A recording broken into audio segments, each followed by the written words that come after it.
Hi, I'm Shelby Renhefo from Real Life, a program in the Long Island International Film Expo. I am here right now with Jeana Reilly. Hi, Jeana.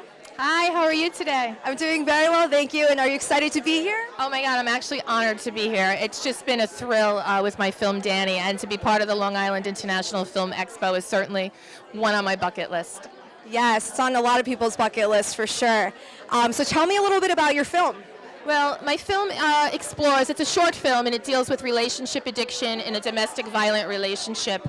And I was trying to explore the facet that I feel is very unspoken about, that those kind of relationships are as addictive as drugs or alcohol. And I think that's one of the reasons that women have a hard time leaving. I was in one myself, and I felt that that was what I was going through, a type of withdrawal and a fix when I heard from that person.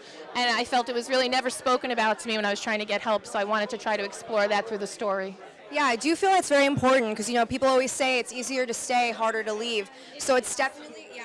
It is, and a lot of people, I had an aunt who said, if a girl stays, she deserves it. And I just, I didn't understand how I was in it and how I got into it and how I wound up staying into it. And that's why this film is so near and dear to me, because that was the one voice of reason I could really relate to. Yeah. That I was truly addicted and I needed to get help, which I was seeking, but they never spoke about it in that way.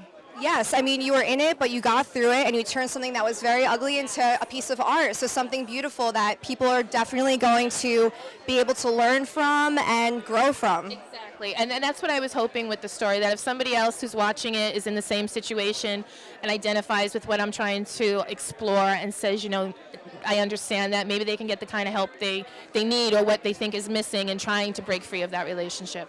Yes, that's true. That is very important. So tell me, where was this film shot? It was shot in Brewster, New York, at Bob's Diner, who I love. Tom is a great guy. Beautiful diner, 1950s, hasn't changed it at all. And then we shot it in the Bronx in my friend Liz's apartment. Wow, that's fantastic. So it was a New York-based film then? Yes, absolutely. I'm a Bronx girl, native Bronx, living in Westchester now, so I try to stay on the East Coast as much as possible.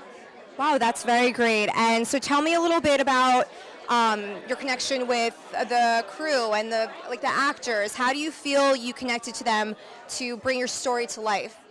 Well, I have to say that my cinematographer, St. Howard, who couldn't be here tonight, his heart and soul are all over the film. The amount of work he put in. He's also my editor. He did lighting.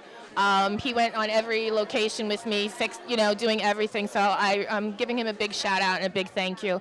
And as far as the cast, they were just wonderful to work with. And my leading man had a smaller role, but the leading man that I had to back out like 2 weeks before we started shooting. So I thought of him, and he's absolutely perfect. And my director is artistic director of the T. Schreiber Studio in the city. So he's an actor's director, so it was just delicious to work with him. Wow, that's great. Well, shout out to your cast and crew for doing, I'm sure, an amazing job. And thank you for being here with us today. Thank you so much again, and I'm really honored to be here, and thank you. Yes, it's very nice meeting you. Nice thank you.